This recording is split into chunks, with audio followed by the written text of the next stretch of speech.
거룩하신 여호와 우리 하나님 아버지, 이 시간 거룩한 말씀을 우리에게 주실 때 겸손한 마음으로 우리 귀하신 하나님의 말씀을 잘 들을 수 있도록 도와주십시오. 하나님이 우리를 향하신 생각은 늘 평안이요, 우리를 향하신 하나님의 생각은 늘 복을 주길 원하시는 줄로 믿습니다. 때로 이 말씀이 우리를 찌르고 아프게 할 때라도 하나님을 향한 사랑하는 마음으로 하나님의 말씀을 잘 들음으로 하나님의 귀한 백성들로 날마다 지어져 가게 하여 주시옵소서. 예수님의 이름으로 기도합니다. 아멘. 자, 오늘 제가 주보에 기재를 못했어요. 그래서 가끔 제가 실수를 좀 많이 하거든요. 그래서 제목은 하나님이 십계명을 주신 이유, 이렇게 좀 적어봤습니다. 오늘 십계명 강의를 마무리하도록 하겠습니다.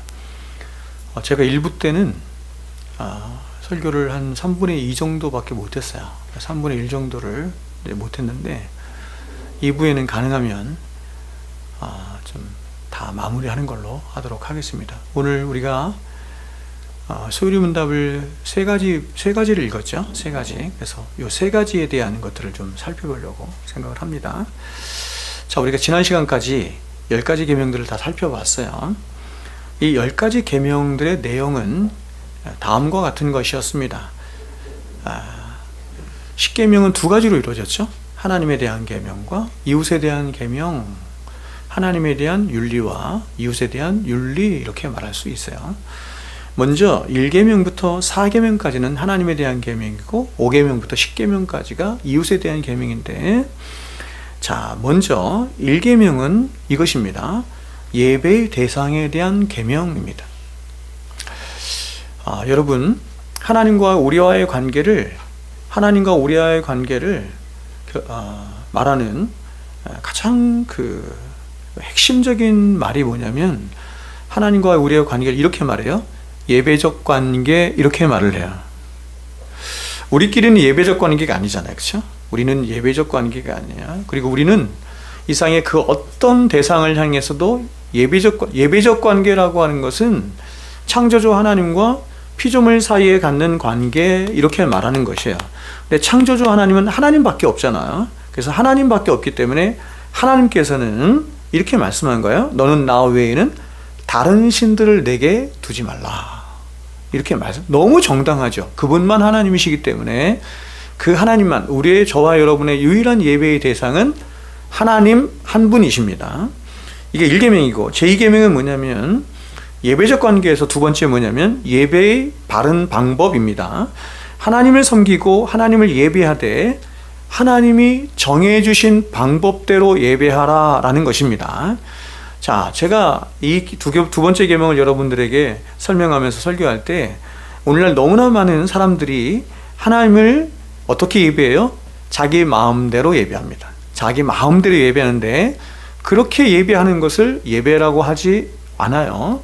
그래서 여러분, 하나님을 예배하되 자기 마음대로, 자기중심적으로, 혹은 사람들끼리 의논해서 예배드리는 것이 아니라 하나님께서 정해주신 방법대로 예배를 하는 것이에요.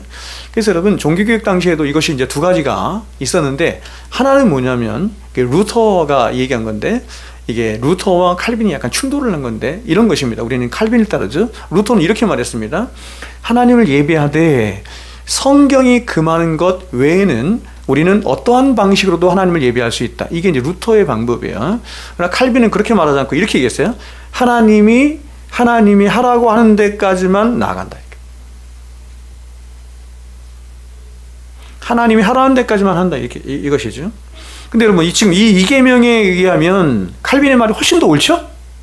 훨씬 더 옳습니다. 그러니까 하나님이 지정해 주신 대로만 예배하는 것이, 이게 2계명입니다. 3계명은 이번에는 이것입니다. 예배의 바른 자세죠.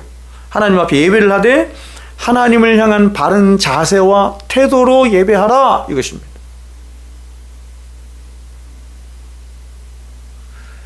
저 좀 보세요. 지금 여러분 예배하고 있죠, 그죠? 예배하고 있어요. 지금 제가 여기 서 있기 때문에 마치 목사한테 예배하는 그게 아니고 하나님을 예배하는 것이죠. 여러분이 어떤 자세와 어떤 태도를 가지고 하나님을 예배하는지 자신을 스스로를 살펴보셔야 합니다. 보셔야 합니다. 이렇게 말했어요. 너는 내 하나님 여호와의 이름을 망령되게 부르지 말라. 여호와는 그의 이름을 망령되게 부르는 자를 죄 없다 하지 아니하리라. 하나님을 예배하되 그 하나님의 이름에 합당한 그분의 신분과 위치와 그 영광에 합당한 예배를 드려야 된다. 이렇게 말하는 것입니다. 여론의 예배는 그렇습니까? 4계명은 이번엔 예배의 시간에 관한 계명이죠. 예배의 시간, 하나님이 정하여 주신 때에 너희들 마음대로 너희들이 정해놓고 예배를 드려서는 안 되고 하나님이 정하여 주신 날, 구약에서는 안식일 이렇게 말했어요. 이제 신약으로 오면서 안식일의 정신이 그대로 이어져서 이것을 이렇게 바뀌는 거예요. 주의 날, 오늘을 주의 날이라고 해요. 이스라엘의 모든 절기들이 다 들어있는 날, 예수 그리스도의 모든 일생이 다 포함되어 있는 날, 그죠? 그래서 이 4계명이 우리가 성경을 보면 10계명이 두 군데 있죠. 하나는 출애굽기에 있고 하나는 신명기에 있죠. 근데 모든 계명의 내용이 다 똑같은데 이 4계명의 내용만 달라요. 어떻게 달라요? 4계명 출애굽기에서는 창조의 날을 기억하여 안식일을 지켜라 이렇게 말하고, 두 번째 신명기에서는 뭐라고 해요? 그 이유가 뭐예요? 안식일을 지켜야 할 이유가 너를 구원하신 하나님을 기억하여. 그래서 우리는 이 안식일의 정신을 그대로 담고 있는 이 주의 날에 창조와 하나님의 구원을 기억하며 감사와 찬송과 영광의 예배를 돌려드리는 날, 그날이 바로 주의 날이다. 이렇게 말한 것입니다. 여기까지 하나님에 대한 계명이고, 이어지는 5계명부터 10계명까지는 이웃들과의 관계에 대한 계명이다. 이번에는 먼저 5계명은, 여러분 5계명은 뭐였죠? 부모를 공경하라 하는 것입니다. 부모를 공경하라. 단지 그냥 그 육신적인 부모를 공경하라, 이런 것이 훨씬 넘는 많은 것을 담고 있는 계명인데 바로 권위에 복종하라 하는 것입니다. 권위에 대한 순종에 대한 계명입니다. 하나님이 정하여 주신 권위, 세상에 있는 모든 권위는 다 하나님께로부터 오지 않은 것이었는데 그 권위에 순종하는 것이에요. 6계명은 살인하지 말라죠. 살인하지 말라. 이는 생명과 인간의 존엄성에 관한 계명입니다. 하나님이 가장 존귀하게 여기시는 피조물이 있어요. 그 어떤 것과도 비교할 수 없을 만큼 가장 존귀한 사람입니다. 사람. 하나님의 형상을 입혀 창조한 인간. 그래서 이 사람에 대한 계명들을 이렇게 많이 말씀하는 거예요. 얼마나 귀한지. 천사에 대한 계명 없잖아요. 다른 피조물에 대한 계명 없잖아요. 5계명부터 10계명까지는 다 여러분 사람에 대한 계명, 그만큼 사람이 귀한 거예요. 특별히 6계명에서는 살인하지 말라. 이거는 생명과 인간의 존엄성에 대한. 7계명 간음하지 말라죠. 이것은 뭐냐면 인간이 갖고 있는 성의 가치와 결혼의 신성함에 대한 계명입니다. 8계명은 도둑질하지 말라. 이 도둑질하지 말라라고 하는 계명에 대해서 여러분들이 많이 생각을 했던 것 같아요. 도둑질하지 말라 하신 계명으로 사유재산과 청지기 정신에 대한 계명이에요. 여러분들이 직장에서 열심히 일하지 않는 것 도둑질하는 것입니다.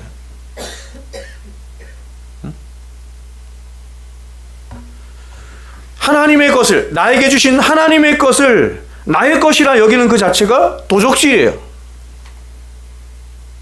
그래서 하나님이 여러분들에게 많은 물질도 주시고 시간도 주시고 많은 것들을 주셨지만 그 모든 것들을 여러분 풍성히 누리십시오. 그러나 그 모든 것들을 내 것이라 여기고 사치하며 사는 것을 도둑질, 이렇게 말을 할 수 있어요. 그래서 그리스도인은 검소하게 살아야 돼요. 검소하게 살아야 돼요. 청지기 정신을 가지고 하나님의 것이라고 하는 생각을 가지고 하나님께 마땅히 드릴 바를 드리고, 그리고 또 선용하는 것입니다.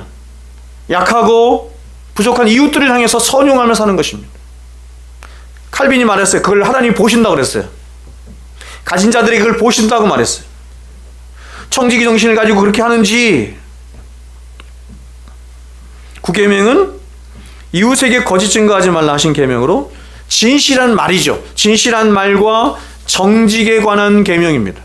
마지막 10계명 10번째 계명은 내 이웃의 것을 탐하지 말라 하신 계명으로 탐심과 자족에 관한 계명입니다. 자, 이상이 10계명에 관한 전체적인 내용인데, 그러면 이렇게 하나님이 저와 여러분에게 주신 10가지 모든 계명들을 다 받았어요. 그럼 이제 우리가 이러한 질문을 갖게 되는 것이죠. 갖게 될 수밖에 없겠죠. 엄숙하게 서서 하나님의 계명을 받은 자라고 한다면 하나님을 향해서 이렇게 질문하는 것이 마땅한 거예요. 그것은 과연 우리가 하나님께서 주신 이 10가지의 명령들을, 혹은 더 나아가서 613가지의 율법의 명령들을 다 지켜 행할 수 있는가 하는 의문을 가질 수 있는 거죠. 그래서 하나님께 질문을 해야 되는 거예요. 여러분, 계명이라고 하는 것은, 계명은 지켜도 되고 안 지켜도 되는 것을 계명이라고 하지 않아요. 우리가 대한민국이라고 하는 사회에 사는 이상, 대한민국 백성으로 사는 이상 대한민국에 있는 법을 지키며 살아야죠. 마땅하죠. 명령이라고 하는 것은 이 명령인데, 법인데, 법을 지킴으로 보상이 있는 게 아니에요.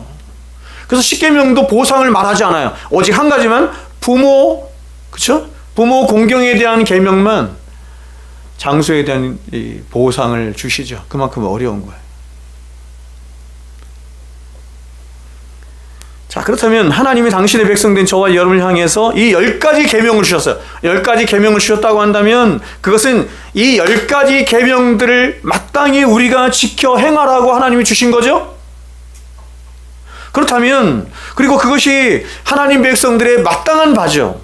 그렇다면 과연 우리는 이런 하나님의 율법을 다 지켜 행할 수 있는가 하는 질문을 갖는 거죠. 여러분, 어떻습니까? 여러분은 십계명에 대한 어떤 이해를 가지고 있습니까? 우리가 산상수훈의 말씀 예전에 나눴지만 산상수훈의 그 주옥 같은 말씀들을 여러분들은 이렇게 읽으면서 막 감동하고 좋아하고 정말 말씀 좋다, 이렇게 끝이에요? 많은 사람들이 산상수훈의 말씀이나 십계명 같은 말씀들을 이 땅에서는 결코 불가능한 것이고 저 하늘나라에 가서나 가능한 것, 이렇게 냉소하죠. 이런 냉소하는 태도는 그리스도의 올바른 태도가 아닙니다. 우리 믿음의 선지자들도 이러한 질문을 가지고 있었습니다. 왜 이런 질문을 갖냐면 자신의 형편과 처지를 보니, 자신의 본질을 보니 그럴 수 없다는 걸 안 거죠. 그래서 왜 하나님이 이런 계명을 주셨나라고 하는 것을 성경을 통해서 살피면서 질문하고 답을 한 것입니다. 그것이 아까 우리가 읽은 소위문답이죠. 이렇게 질문하고 답해요. 사람이 82문, 사람이 능히 하나님의 계명을 완전히 지킬 수 있습니까? 질문이 이것입니다. 하나님의 계명을 지킬 수 있는, 이렇게 완전히 지킬 수 있는가? 답입니다. 타락한 이후에도 아무도 금생에 하나님의 계명을 완전히 지킬 수 없을 뿐만 아니라 날마다 생각과 말과 행동으로 계명을 범합니다. 동의가 됩니까? 자, 어떻다고 얘기하는 거냐면 인간이 타락한 이후로 모든 인간은 이 십계명을 다 지켜 행할 수 없을 뿐만 아니라 오히려 계속해서 하나님의 율법을 업신여기며 그 율법을 계속해서 범할 뿐이다, 이렇게 말합니다. 아무리 인간이 수행하고 고행을 하고 또 자신 안에 있는 어떤 선한 의지를 가지고 열심히 하나님의 율법을 지키려고 노력하고 노력을 해도 그 인간의 모든 말과 행동과 삶과, 그리고 무엇보다도 인간의 근본이라고 하는 이 생각 속에서 온전히 하나님만을 사랑하고 그 하나님의 말씀을 온전히 지키면서 다른 사람들을 사랑하며 사는 사람은 세상에 하나도 없다. 오히려 인간은 하루에도 수백 번, 수천 번씩 자신의 생각과 말과 행동에서 하나님이 싫어하시는 온갖 죄악들을 저지르며 그렇게 살아갈 수밖에 없는, 그래서 이렇게 말하죠. 죄를 먹고 마신다. 죄를 먹고 마시지 않고는 사람이, 보세요. 음식물을 먹고 마시지 않고는 사람이 살 수 없는 것처럼, 마치 사람은 그런 운명을 가지고 있는 것처럼, 죄를 먹고 마시지 않고는 살 수 없는 것처럼, 그렇게 죄에 종된 인생으로 살아간다. 이렇게 말하는 것입니다. 그렇습니까?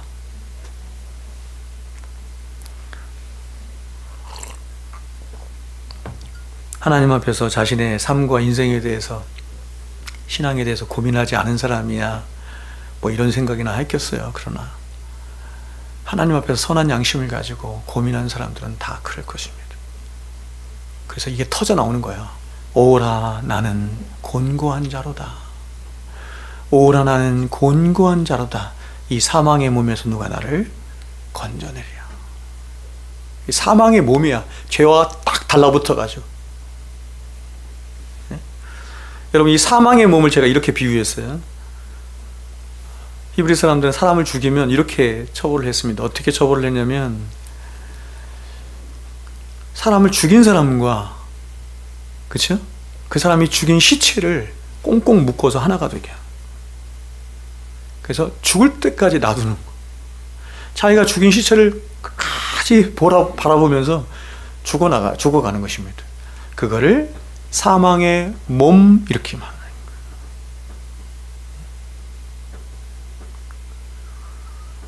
세상에서 내가 가장 싫어하고 가장 저주스러워하는 그 시체와도 같은 죄가 내 몸에 딱 붙어 있는 거예요. 그래서 이 사망의 몸에서 누가 나를 건져내랴. 탄식이에요. 자, 그러나 여러분, 원래 하나님이 창조하신 인간은 그런 인간이 아니죠. 이러한 하나님의 계명들을 온전히 지키며 살 수 있는 가능성을 가진 사람이었습니다.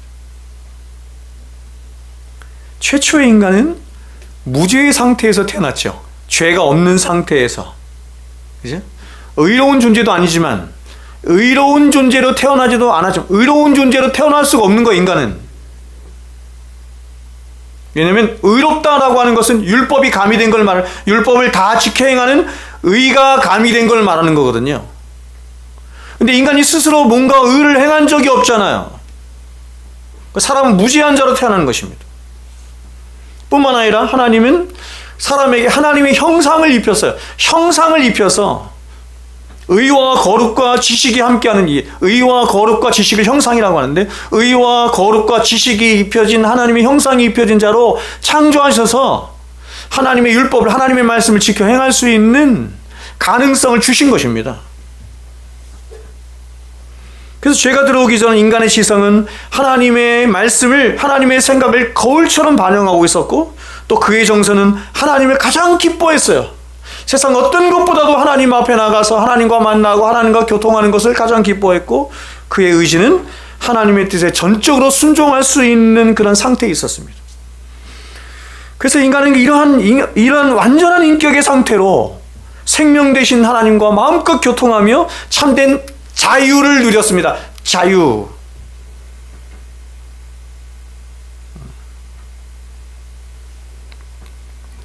자유가 어떤 게 자유냐면, 선과 악을 내가 선택할 수 있는 자유를 성경이 진정한 자유이래요.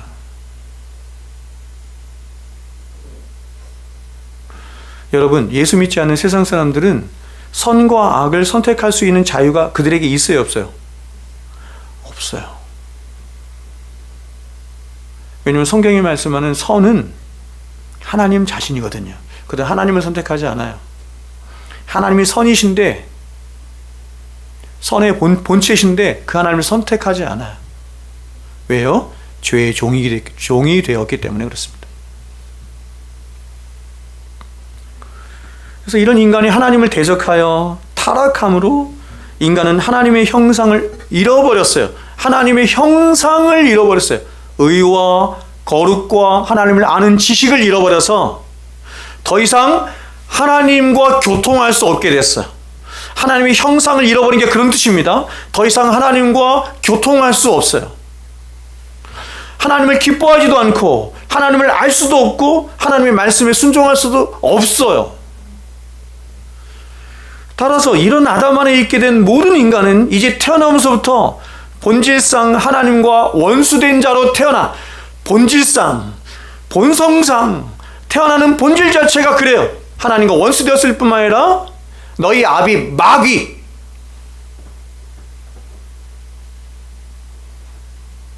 사도 바울이 마지막에 자신을 본 게 뭐냐면 이게 성화의 끝자판인데, 내가 마귀구나, 내가 마귀 새끼구나,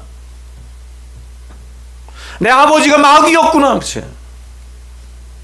그래서 이렇게 태어난 인간은 하나님을 계명을 지키지도 못해요. 지킬 수도 없어요. 오히려 거룩하신 하나님을 끊임없이 대적하며 살아. 저는 제 인생 속에서 얼마든지 봅니다.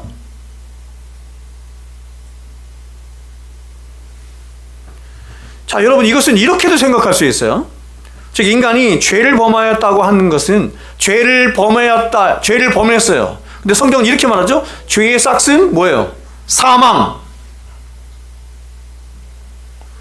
결국 인간이 죄로 말미암아 죄의 싹, 대가죠. 죄의 대가로 말미암아 사망, 죽게 되었다는 말인데, 여기서 죽게 되었다는 말은 바로 우리의 영혼이 이제 더 이상 하나님과의 모든 이 생명의 관계가 끊겨서 하나님을 인식할 수도 없고 생각할 수도 없고 하나님을 사랑하지도 않는다, 이런 뜻이죠.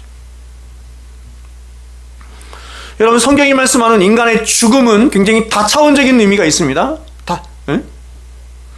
가장 1차적으로는 성경이 말씀하는 죽음은 보통 세상 사람들이 생각하는 죽음의 의미가 있어요. 육신의 죽음, 육체적인 죽음을 의미하는 것입니다. 여러분, 육체적인 죽음을 어떻게 여러분 알고 있습니까? 육체적인 죽음을 의학적으로 설명할 수 있고 생물학적으로 설명할 수 있고 여러 가지 방면에서 설명할 수 있겠죠. 그러나 성경이 말씀하는 육체적인 죽음은, 성경은 이렇게 말해요. 우리의 영혼이 육체로부터 분리되는 것을, 육체와 영혼이 분리된 상태를 죽음, 이렇게 말을 해요.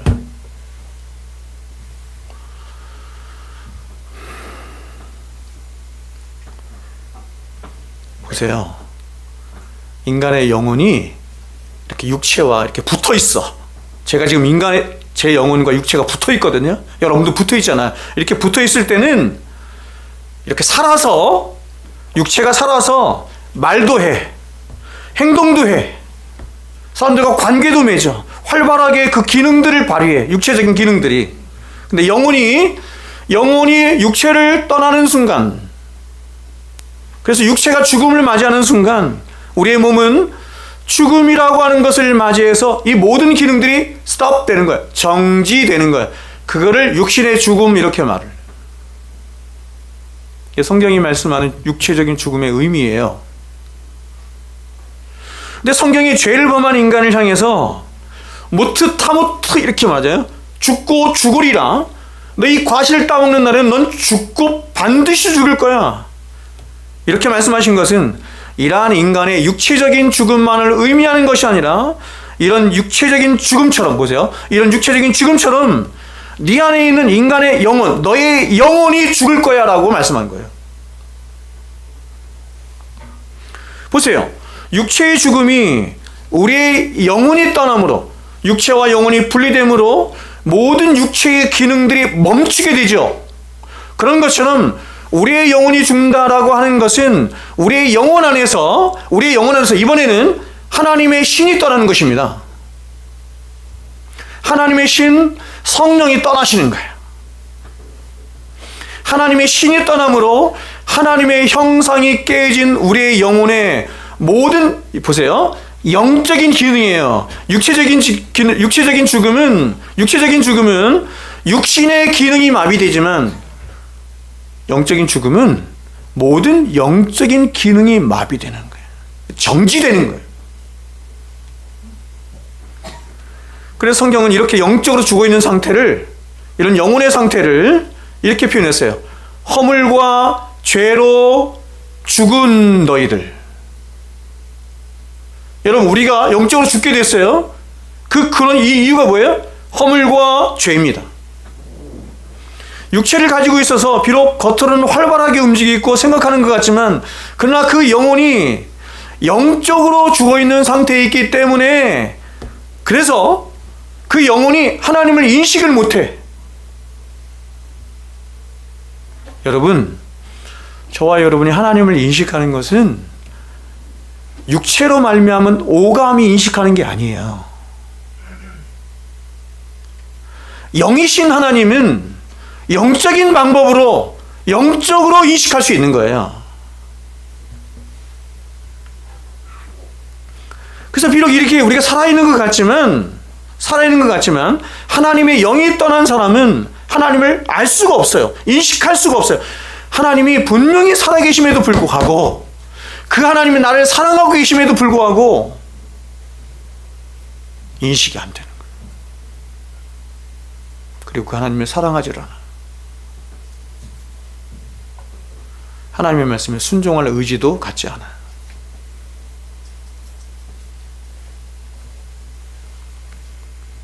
그 이유는 다 간단하죠. 보이지 아니하시는 영이신 하나님을 인식하고 그 하나님의 말씀을 듣고 순종하는 기관은 육체가 아니라 영혼이기 때문에 그렇습니다. 제가 1부 때도 잠깐 말씀드렸는데, 세상 사람들이 영혼이 떠나 있는 세상 사람들이, 다시요, 죄송합니다. 하나님의 영이 없는 세상 사람들이 오감만 갖고 있잖아요. 오감만 가지고 있는 세상 사람들이 영이신 하나님, 영적인 세계에 계신 하나님, 그 하나님을 자꾸 물리적인 것으로 얘기하면서 오감을 통해서 하나님을 보여달라, 만지게 해달라, 바보 같은 일인 거예요. 이런 건 다 물질이잖아. 물질은 오감을 통해서 감지를 해. 나도 물질이죠? 물질은 물질적인 방식으로 감지하는 거예요. 정신세계에 있는 것은 정신세계의 방식으로 감지하는 거예요. 제가 얘기하지만, 그쵸? 부부가 사랑하죠, 그쵸? 사랑해. 당신 사랑해. 아, 그래? 당신 나 사랑해? 그럼 그 사랑 좀 보여봐. 어떻게 보여요, 여러분? 정신세계잖아요. 존재하는데, 사랑이라고 하는 건 존재하는데 못 보여. 있잖아요. 그래서 어떤 사람들은 그 사랑 때문에 자신의 목숨까지도 끊잖아. 있기 때문에 내가 널 미워해. 막 누구를 너무너무 미워해. 그 미움이 있는 거잖아요. 정신세계 안에. 미움 좀 보여봐요. 보일 수 있어요? 여러분, 이 물질적인 방식으로는 그걸 볼 수가 없는 거예요. 존재하는데. 영이신 하나님은 영적인 방식으로 존재하는데 물질적인 방식으로 보여달라? 바보 같은 얘기죠. 그래서 로마서에서 말씀하는 거예요. 영으로라야 하나님을 인식하게 되는 것입니다.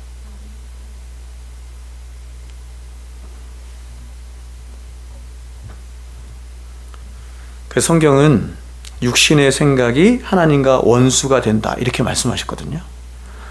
여기서 육신이 바로 하나님의 영이 떠난 상태에 있는 불신 영혼의 상태를 말합니다. 그러니까 보세요. 그러니까 이런 말씀을 제가 준비할 때마다 제가 느끼는 게 뭐냐면, 어떤 거냐면, 아니, 교회 안에 있는 사람들이 이런 말씀들을 어떻게 읽어낼까? 어떻게 이해를 하지?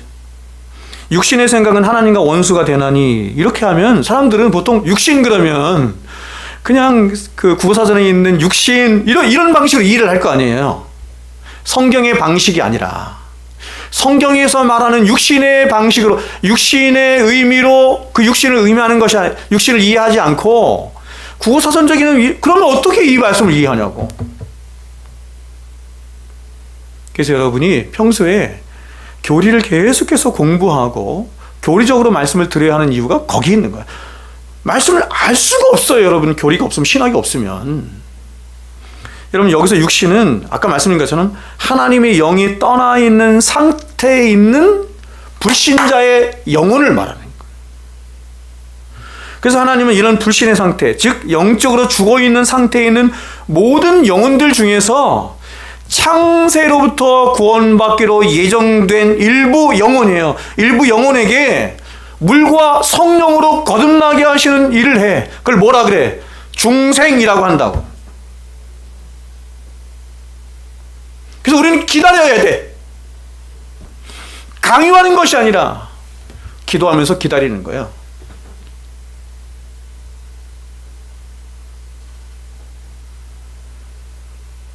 여러분, 사람이 중생하여 구원받는 것은 하나님의 뜻이기 때문에 하나님,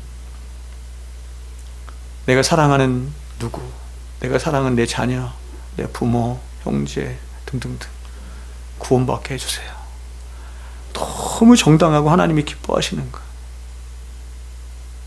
그러나 그 구원은 전적으로 하나님께 속해 있는 것이고, 이게 우리의 딜레마인 거야. 잘 믿어지지 않는. 우리 딸이 저한테 이렇게 얘기해요. 우리 사랑이가, 아빠, 걔는 이제 너무 착하니까, 애가 착하거든요.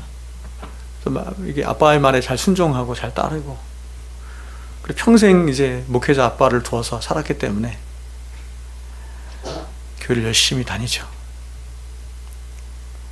청년 모임에도 열심히 가고, 서울에서 있으면서 아빠, 나도 너무너무 믿고 싶어요. 아빠처럼 믿고 싶어요. 근데 잘 안 믿어줘서 어려워요. 제가 할 수 있는 말은 그거야. 아빠가 기도한다. 기도한다.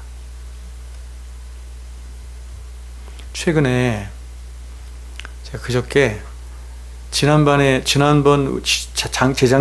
재작년인가 저희 교회 수양에 오신 수원에 사시는 집사님 생각나세요?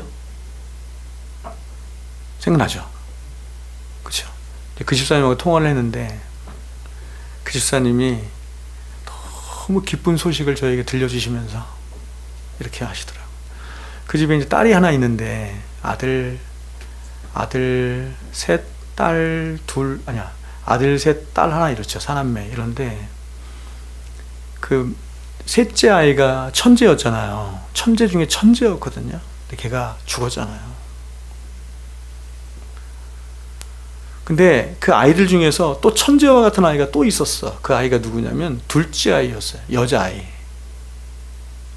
제가 어릴 때부터 걔를 지켜봤기 때문에 야, 얘는 진짜 천재 같다 이런 생각을 많이 한 아이인데, 그래서 나는 얘가 굉장히 크게 될 줄 알았어요. 그런데 예수를 안 믿어요. 성격이 굉장히 대쪽 같은 아이인데, 그리고 되게 이렇게 막 차갑고 막 이런 애예요. 하나님을 안 믿는 거야. 이 부모의 늘 근심이야, 걱정이야. 어떻게 하나. 근데 저에게 기쁜 소식입니다 하면서 들려주는 데 뭐냐면, 이 아이가 지금 29살이거든요. 부서지고 깨지기 시작했습니다. 집에서 이렇게 예배를 드리고 말씀을 전하는데, 말씀을 전하고 말씀을 나눌 때마다 계속 아이가 운대. 하나님 앞에서 자신의 진짜 실체를 본 거예요, 얘가. 얘는 어릴 때부터 막 천재라는 소리를 듣고 너무 공부도 잘하고 막 전교 1등 막 이렇게 맨날 했거든요. 그래서 얘는 항상 그 생각을 갖고 있어요. 자기를 믿은 거죠, 자기는 대단한 사람이라고 생각하고. 근데 그런 게 부모의 기도겠지. 어느 순간부터 조금씩 무너지면서 쿠팡에서 그 얘기 하더라고. 쿠팡에서 29살짜리 아이가 쿠팡에서 밤새 일을 하고 얼마나 고대, 너무너무 힘들어. 근데 자기는 이런 일을 할 사람이 아니고 너무 잘나고 너무 대단하고 막 너무 똑똑하고 이런 아이인데, 그런 고된 일을 하고 버스를 타고 이천에서 수원으로 내려오는 버스 안에서 엄마가 해준 하나님의 말씀이 생각이 난 거야. 근데 그 말씀이 완전히 부서뜨렸어요, 얘를. 버스 안에서 회심했어요. 버스 안에서.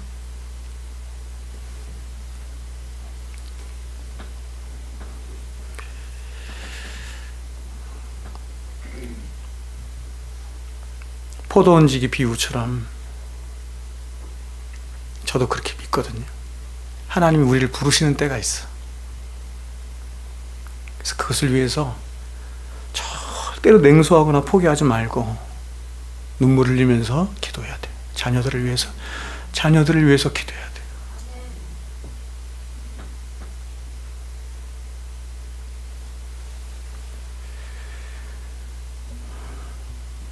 막 강요하고 막 채찍질하고 이건 방식이 아니에요. 제가 나중에 다시 말씀드리겠지만 하나님께서 우리를 구원하시고 또 성화의 길로 인도하시는 방식은 늘 똑같아요. 십자가의 사랑이에요.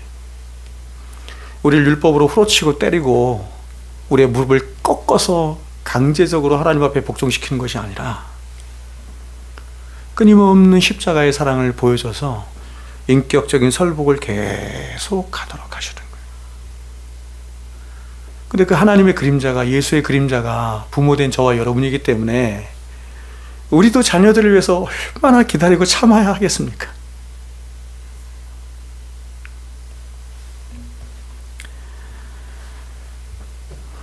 자, 그러나 보십시오. 이렇게 새 생명의 원리가 저와 여러분 안에 주입됐음에도 불구하고 우리 안에는 여전히 잔존하는 죄가 있죠. 그래서 우리는 분명 우리 안에 심겨진 새 생명의 원리, 중생으로 말미암은 새 생명의 원리로 하나님을 인식하게도 되었고 하나님을 사랑하기도 되었고 하나님 말씀에 순종할 수도 있게 되었지만, 그러나 그것은 이제 우리 안에 새 생명의 원리가 심겨지게 되었을 뿐 우리는 날마다 그 새 생명의 원리 안에서 하나님의 은혜를 의지하며 죄와 일평생 피 흘리기까지 싸워야 하는 엄청난 숙제가 남겨지게 된 것입니다. 하나님의 백성이 아닌 자들에게는 이런 숙제를 주지도 않아요.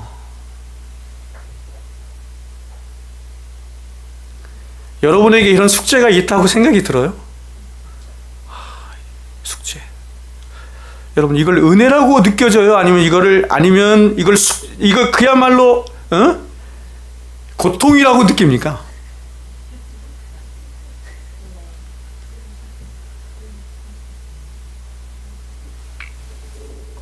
자, 그러면 질문은 이것입니다.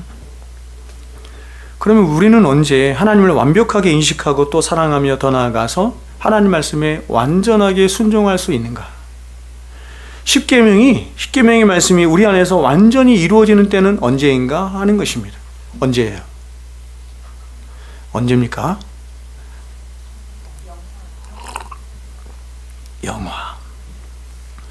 영화로 가기 전에 그 전 단계가 있어요. 가장 1차적으로는 단계는 뭐냐면 이것입니다. 죽어서 이 세상을 떠나는 것입니다. 자, 우리가 죽어서 세상을 떠나게 되면 어떻게 되냐면 우리의 영혼이 육체와 결별해요. 지금은 저와 여러분의 영혼이 육체와 이렇게 하나로 있는데 죽는 순간, 아까 제가 육체의 죽음 얘기했죠? 결별이 돼. 그래서 육체는 땅으로 꺼지고 땅으로 떨어지게 되고 우리의 영혼은 낙원이라고 하는 곳에 이르게 되죠. 낙원에 이르게 돼서 더 이상 죄의 지배를 받지 않고 하나님을 온전히 인식하게 되고 하나님을 온전히 사랑하는, 보세요, 영혼이 되는 거예요.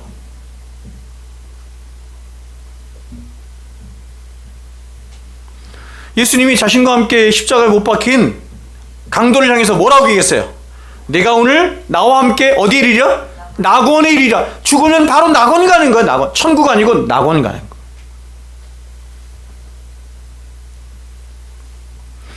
그러나 여러분, 이렇게 우리의 영혼이 하나님을 온전히 인식하고 온전히 사랑하는 영혼이 되었음에도 불구하고 이런 상태는 성경이 온전하지 않은 상태다 이렇게 말을 해. 하나님을 온전히 인식해요. 온전히 사랑해요. 온전히 순종할 수 있는 의지도 있어. 그럼에도 불구하고 성경은 그런 상태, 아직 온전하지 않아. 말을 바꿔볼게요. 아직 영화로운 상태가 아니야. 이유가 뭐예요? 그런 상태는 아직 우리의 영혼이 우리의 육체와 분리되어 있는 상태이기 때문에 그렇습니다. 따라서 저와 여러분이 완전히 영화롭게 돼서 하나님을 온전히 사랑하게 되고 하나님의 말씀에 온전히 순종하며 살아갈 때는 언제예요, 여러분? 영혼과 육체가 하나로 결합되는 때지. 그때가 언제예요? 주님 오시는 때. 주님이 이 세상에 오셔서 세상을 심판하시는 때가 오면 이제 우리의 육체가 생명의 부활로, 이렇게 뭐 이렇게 얘기하죠? 생명의 부활로 모든 육체가 부활해요. 우리만 부활하는 것이 아니라 믿지 않는 자도 육체가 부활해. 우리는 생명의 부활로 부활하고 그들은 어떻게 부활해요? 사망의 부활.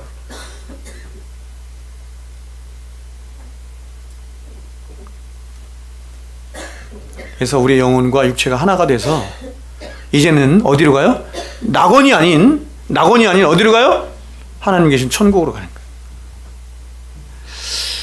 여러분, 저는 여러분에게 제가 목사로서 이런 말씀을 드려도 되는지 모르겠지만,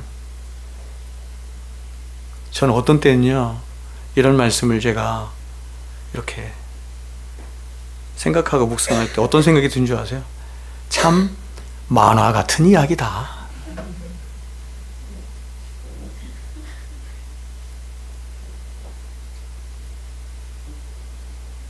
지선아, 그렇지 않아요?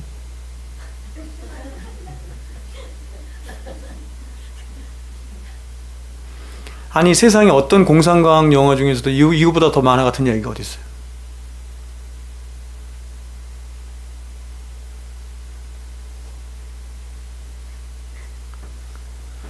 그러니까 이런 게 믿어진다는 게 놀라운 일이에요.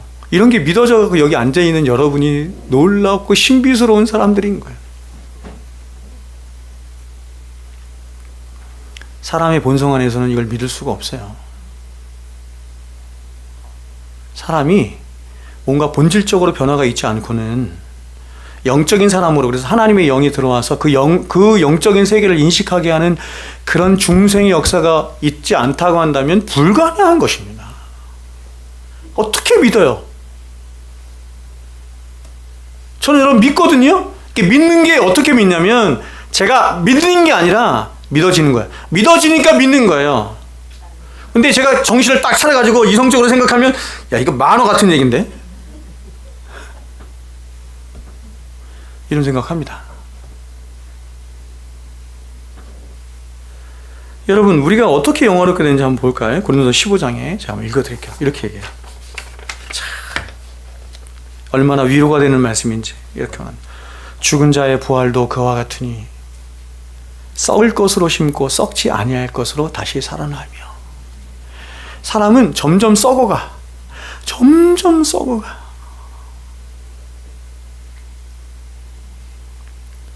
사람에게는 뼈도 썩고 피부도 썩고, 뭡니까 이게? 머슬 뭐죠? 근육이 생각해. 이 단어가 생각해. 다 썩는 거야. 쇠하에 가는 거야. 우리 어머니 아프셔갖고 교회도 못 오시지만, 우리 어머니를 이렇게 부축이잖아요.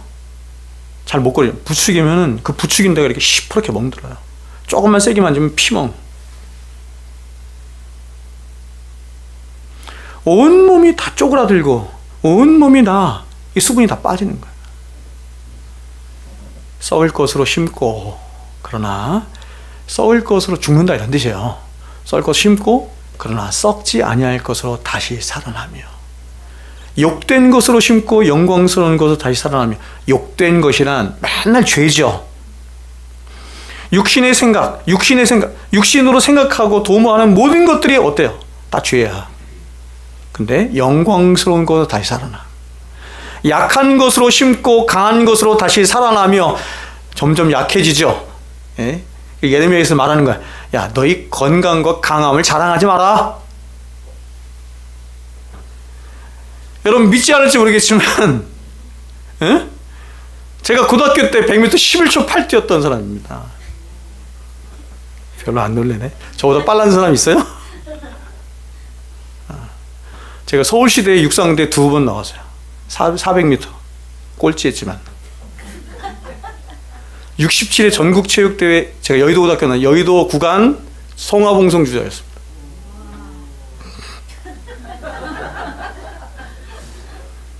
그런 육신이 여러분이 아는 것처럼 이렇게 아픈 사람이 어디 있어요? 50대 치고.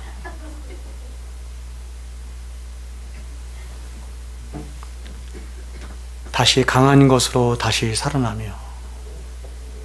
육의 몸으로 심고 신령한 몸으로 다시 살아나며.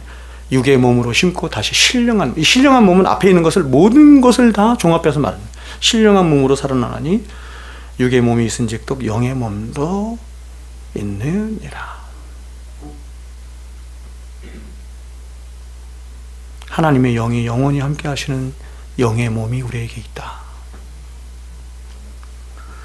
그러면 우리는 여기서 한 가지 질문을 갖습니다. 그것은 하나님은 왜 여전히 죄를 품고 살아가는 우리들에게 지키지도 못할 율법을 주셨는가 하는 것이죠. 우리는 그 이유를 세 가지 정도로 생각해 볼 수 있습니다. 이 세 가지만 보고 마치겠습니다. 말씀. 첫 번째는 이것입니다. 하나님이 율법을 주신 이유는 첫 번째는 이것입니다. 죄로 간영한 이 세상을 하나님이 마지막 심판 때까지 유지하기 위함입니다. 즉 하나님이 이 세상에 법을 주심으로 이 세상이 죄로 말미암아 급격하게 멸망하지 않도록 하신 것입니다. 여러분, 이 세상에 만일 법이나 질서가 없다고 한번 생각해 보세요. 저는 여러분 가끔 이런 생각해요. 야, 어떻게 이 세상이 이렇게 수천 년 동안 유지될 수 있을까? 뭘 보면서 그렇게 생각하는 줄 아세요? 저를 보면서, 저 자신을 보면서. 인간의 악함이란 정말 그 뭐라고 표현해야 되나? 사람들 안에 그 폭발적으로 일어나는, 사람들 안에 끊임없이 일어나는 그 죄악이 온 세상 속에서 끊임없이 샘솟도록 일어남에도 불구하고 세상이 유지가 되죠. 이 세상은 망해서도 벌써 수백 번, 수천 번 망해서 된 세상인데 세상이 안 망해. 하나님이 세상이 망하지 않도록, 그래서 예수님이 오실 때까지, 그게 언약으로 있잖아요. 언약. 노아 언약이라 그래. 노아 언약을 통해서 하나님께서, 예수님께서 오실 때까지 세상을 보존해 주리라고 말씀하신 거예요. 약속하신 거예요. 노아 언약이라고 해. 그러기 위해서 하나님께서 여러 장치들을 주신 거예요. 그 첫 번째 장치가 뭐냐면 이게 법이에요. 법.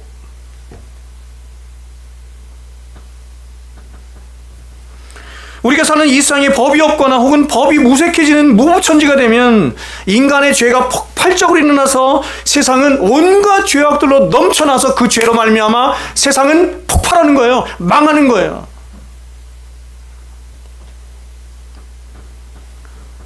여러분, 제가 이런 예를 많이 들었지만 비근한 예로 보면 세종시에 있는 모든 신호등을 다 없앤다고 한번 생각해 보세요.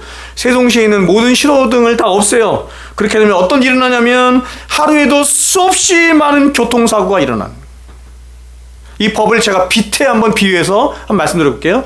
서울은 1000만 명이 사는 도시죠. 서울의 밤거리 대단하죠. 수많은 사람들이 서울의 밤거리를 활보해. 근데 갑자기 정전이 됐어. 서울의 모든 밤거리에 있는 모든 빛이 다 사라졌어. 어떤 일이 일어날까요? 상상할 수 없는 범죄들이 계속 일어나는 거예요. 빛이 죄를 막죠. 법이 죄를 막는 거예요. 하나님이 그래서 세상에 멸망하지 않도록 여러 가지 장치들을 주는데 그 중에 하나가 법인데, 그 법을 하나님이 두 가지 형태로 인간에게 주신 거예요. 그렇죠? 첫 번째 형태가 뭐예요? 이거를 이렇게도 말을 해. 이렇게 무슨 법이라고 그러죠? 양심의 법, 이렇게 말해. 이건 정확한 게 아니에요. 정확한 건 뭐냐면 사람 안에 하나님이 법을 심어주셨는데 그 법을 자연법이라고 해요. 자연법. 근데 보통 사람들, 교회 다니는 사람들 그걸 뭐라고 얘기하냐면 양심, 이렇게 얘기하거든요. 그래서 양심의 법. 그건 정확한 게 아니에요. 법이 심겨지는데 그게 자연법이고, 그 자연법을 인식하도록 하나님이 주신 센서가 있어. 센서. 그게 양심이에요. 양심이 마비가 되면 자연법을 인식을 못해. 그래서 여러분, 온 세상 어딜 가든지, 세상 전 세계 어딜 가든지 세상에는 모든 법은 사람 안에 있는 자연법 안에서 서로 합의하여 만든 거거든요. 그래서 온 세상 어딜 가든지 법이라는 게 있고 질서라는 게 있는데, 그게 법과 질서가 비슷한 이유가 거기 있는 거예요. 왜 비슷하죠? 살인하는 거, 간음하는 거, 도둑질하는 거, 이게 나쁜 거야. 어디 가나 비슷하죠. 이유가 뭐냐면 하나님이 주신 자연법 안에서 나왔기 때문이에요. 두 번째, 하나님이 법을 주셨는데 이번에는 어떻게 주셨냐면 돌판에 새겨주신 거야. 그게 율법이에요. 두 번째, 하나님이 인간에게 율법을 주신 두 번째 이유는 뭐냐면, 성경이 말하는 가장 중요한 이유죠. 율법을 통해서 죄를 깨닫도록 하시기 위함입니다. 율법이 없으면 죄가 있어요. 죄가 분명히 존재하는데 사람들은 죄를 깨닫지도 못할 뿐만 아니라 죄를 죄로 여기지 않아. 신호등이라고 하는 율법이 없으면 사람들은 막 지나가 자기 마음대로 막 활보해. 이것이 죄거든요. 이게 나쁜 거거든요. 이게 무질서하게 만드는 거거든요. 근데 그 무질서함을, 그 죄를 인식을 못해. 신호등이 없으면.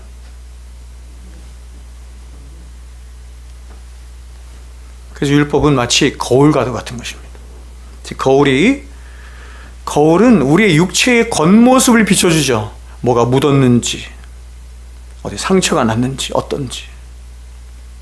하나님의 말씀, 율법은 어떤 것이냐면 우리의 영혼의 상태가 어떤 것인지. 그래서 디모데전서 말한 거예요. 네 마음과 생각을 감찰하시느니라. 다 드러내. 하나님의 말씀 앞에 서면요, 여러분이 하나님 말씀을 얼마나 아시고 얼마나 살피신지 모르겠지만 너무 놀라운 것은 하나님 말씀 앞에 서면 발가벗겨져요. 싹 다 발가벗겨져요. 그래서 우리의 영혼과 우리의 모든 것을 다 발가벗겨져서 발가벗길 수 있는 게 하나님 말씀이기 때문에 마지막에 하나님 말씀으로 심판하시는 거예요.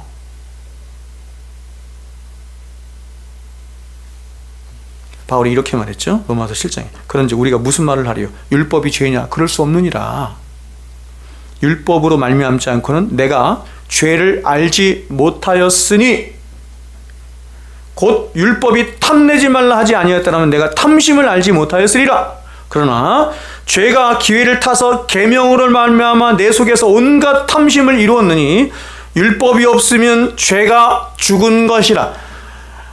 이게 교리를 알아야 되는, 보세요. 율법이 없으면 죄가 죽은 것이라. 율법이 없으면 죄가 죽었다는 말은 뭐냐면, 율법이 와서 죄를 죄라고 가르쳐주지 않으면 죄가 죽었다. 이 얘기는 뭐냐면 죄가 죄라고 여겨지지 않는다, 이런 뜻이야. 너희들 안에 죄가 죄임에도 불구하고 율법이 없으면 죄가 죄로 여겨지지 않아. 전에 율법을 깨닫지 못했을 때는 내가 살았더니 내가 살아요. 내 의지가 살아요. 내가 굉장히 괜찮은 사람인 줄 알아요. 내가 굉장히 훌륭한 사람인 줄 알아요. 왜? 다 상대적으로 생각하거든요. 다 고놈이고 다 하나님 앞에 다 죄 있는데 하나님 앞에 자신을 살펴보려고 하지 않고 다 상대적으로 생각하고, 얘보다는 내가 좀 더 의롭게 사는 것 같아. 얘보다는 그래도 좀 나은 것 같아. 이렇게 자신을 속이는 거예요. 그래서 율법을 깨닫지 못했을 때는 내가 살아요. 내가 살았더니 계명이 이름에, 율법이 이름에 죄는 살아나고 죄가 죄로 여겨지게 되고 나는 죽었도다. 아, 이제 나라고 하는 인간은 정말 하나님 앞에 죽은 자구나. 이걸 깨닫게 된다, 이런 얘기. 생명에 이르게 할 그 계명이 내게 대하여 도리어 사망에 이르게 하는 것이 되었도다. 생명에 이르게 할 그 계명이, 그 율법이, 원래 하나님이 주신 율법은 그저 거잖아요. 율법을 다 지켜 행함으로 무죄한 자가 구원받는 거 아니에요? 생명이 이르게 되는 거 아니에요? 근데 그 율법이 도리어 사망에 이르게 하는 것이 되었도다. 그 율법으로 말미암아 죄인된 우리를 고발함으로, 아, 오라 나는 곤고한 자다. 나는 사망에 이르게 된 자구나 라고 하는 것을 깨닫게, 누가? 율법이 그렇게 한다, 이렇게 말해요.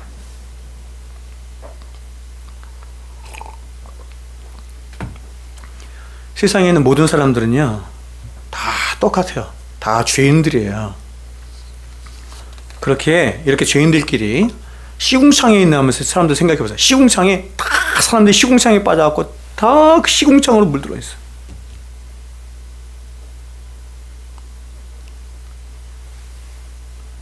그 시궁창에 있는 사람들이 자신 안에 있는 의 때문에, 인간의 의라고 해요. 인간의 의 때문에 자꾸 어떻게 하냐면 서로 비교하면서 누가 더 죄가 없느니, 누가 더 깨끗하니, 누가 더 의로우니 하며 상대적인 죄를 논하는 거예요. 본질적인 죄를 보지 못하고, 자, 이걸 이렇게도 말할 수 있죠.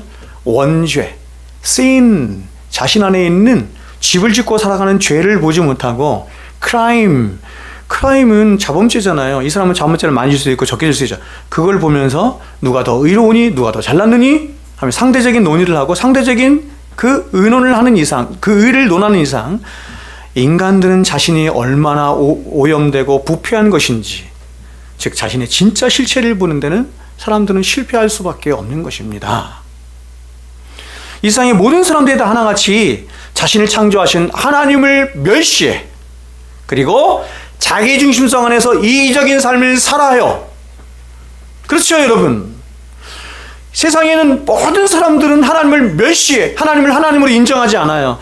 더 나아가서 다 자기 중심성 안에서 이기적인 삶을 살아. 다 자기밖에 몰라. 그리고 또 다른 자기의 확장이라고 여기는 자기 가족들밖에 몰라. 선한 일을 해요. 도덕적으로 살아요. 종교적으로 살아요. 이 모든 것도 다 뭔 줄 알아요? 다 자기 의의 발로거든요. 사람들이 다 이렇게 살기 때문에 이상 그 누구도 그러한 인간의 삶에 대해서 정죄하지 않아요. 죄라고 여기지 않아요.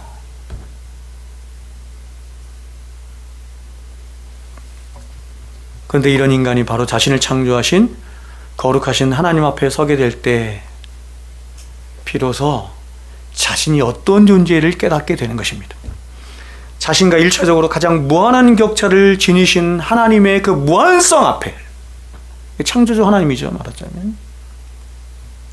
그리고 도덕적으로 완전하신 그런 거룩하신 하나님 앞에 서게 될 때 인간은 비로소 그 하나님을 향한 무한한 두려움과 그리고 자신 안에 있는 끝없는 죄악의 실체들을 보며 자신이라고 하는 존재는 하나님의 사랑과 자비를 덧입지 않고는 결코 살 수 없는 존재라는 사실을 비로소 거룩하신 하나님 앞에서, 말 바꿀게요, 율법 앞에서 깨닫게 되는 거예요.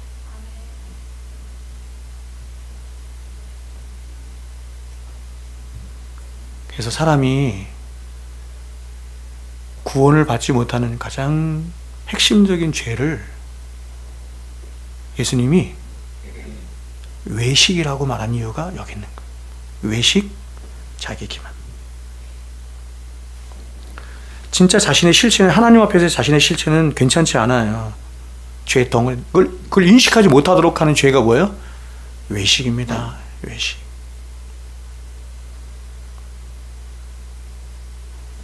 그래서 예수님이 그렇게 집요할 정도로 바리새인들을 정죄하신 이유가 거기 있는 거예요.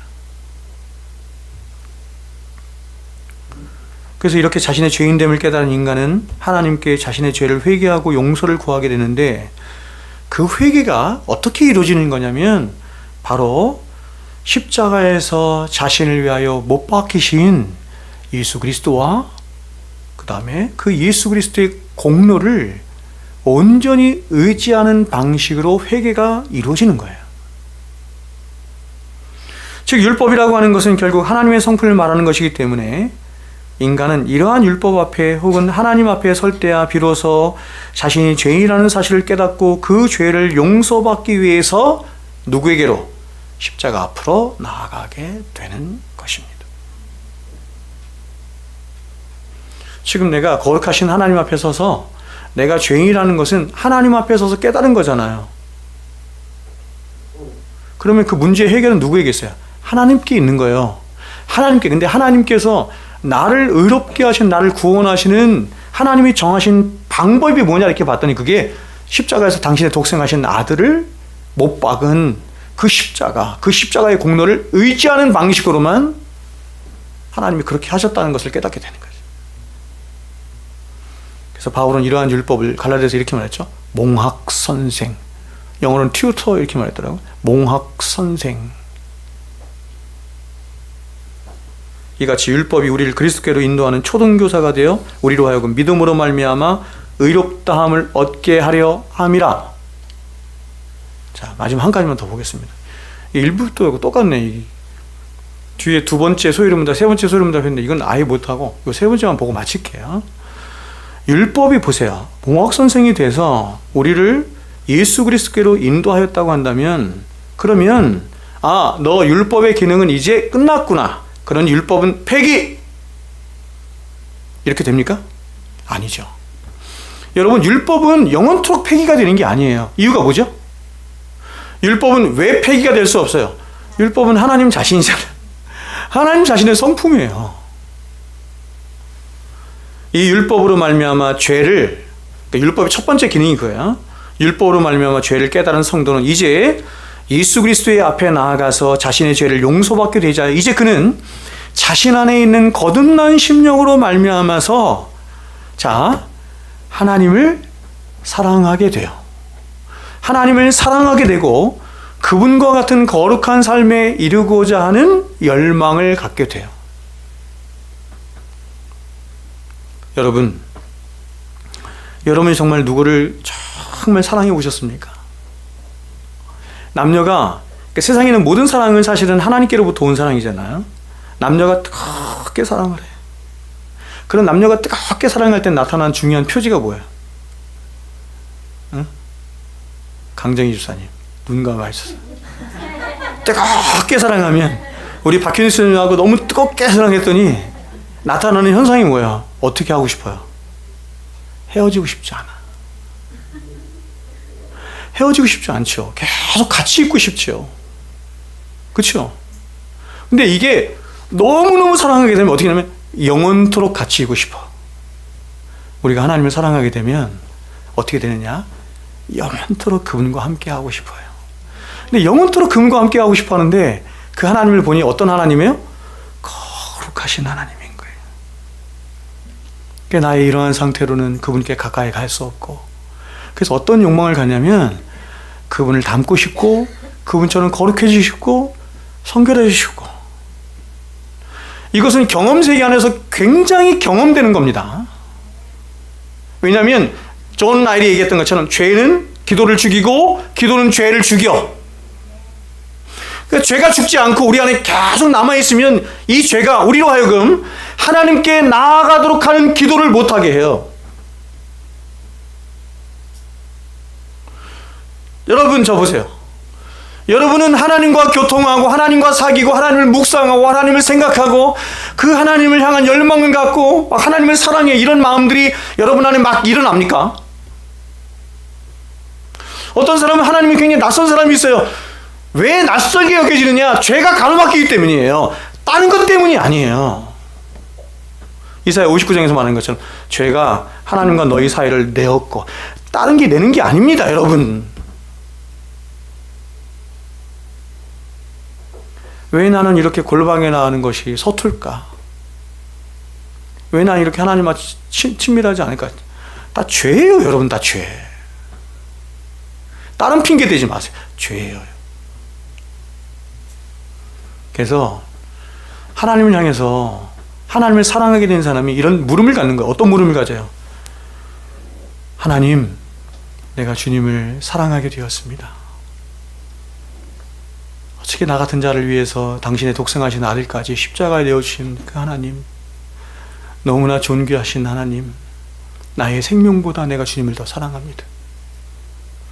주의 인자는 생명보다 나음으로. 주의 인자가 헤세드, 사랑이거든요. 그 사랑이 내 생명보다 나았습니다. 주님을 사랑하며 주님을 의지하며 주님과 함께 살고 싶습니다. 이 열망을 갖죠.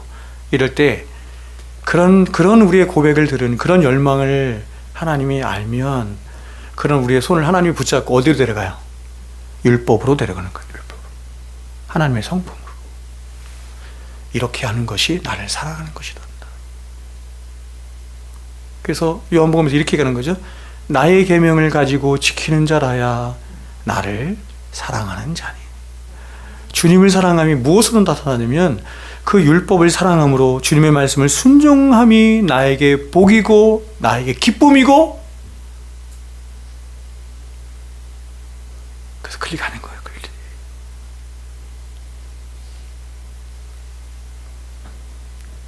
자, 그래서 이게 여러분의 인생과 삶 속에서 경험되지 않는다고 한다면 아직 신앙이 아직 멀은 거예요.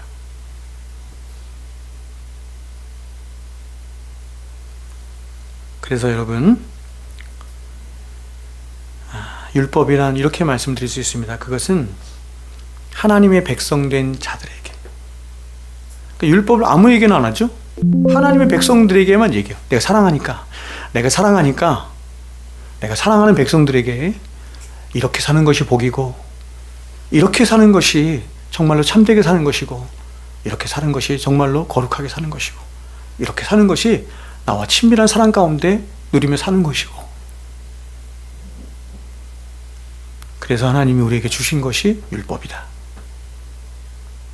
율법은 뭐냐면 인생 매뉴얼이야. 인생 매뉴얼.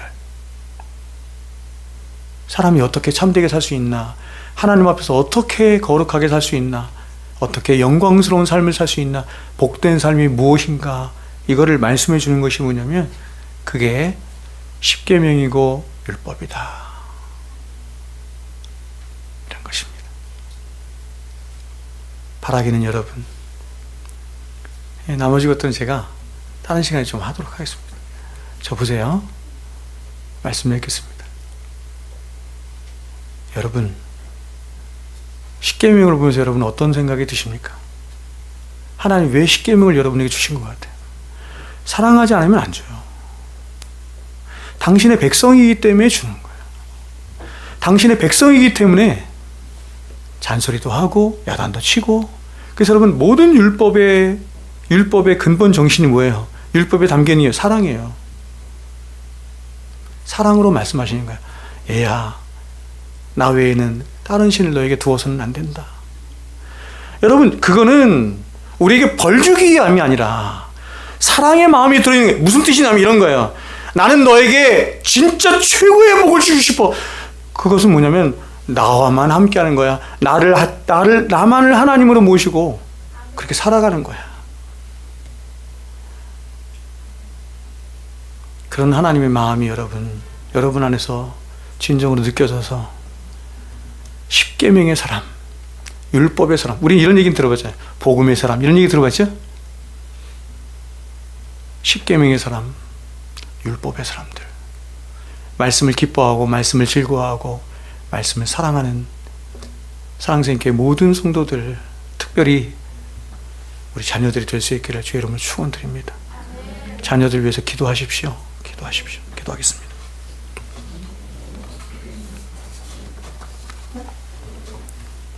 거룩하신 여호와 우리 하나님 아버지,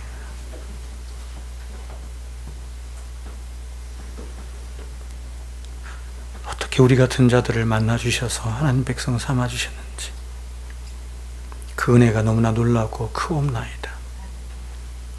그렇게 우리를 만나주셔서 하나님을 향한 소망을 갖게 하시고 열정을 갖게 하시고 거룩에 대한 열망을 가질 수 있도록 하신 너무나 귀하신 우리 주님, 우리 자녀들에게도 그런 동일한 복이 있을 수 있도록 하나님 은혜 베풀어 주시옵소서. 우리 자녀들을 위해서 우리가 기도하는 것을 멈추지 않게 하나님 도와주십시오.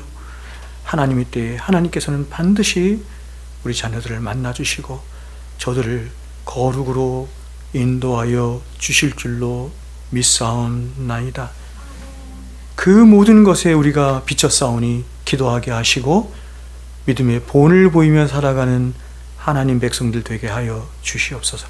이제는 우리 구주 예수 그리스도의 은혜와 하나님 아버지의 사랑하심과 성령님의 유통 충만하심이 이제로부터 영원토록 우리와 항상 함께 있을지어다. 아멘.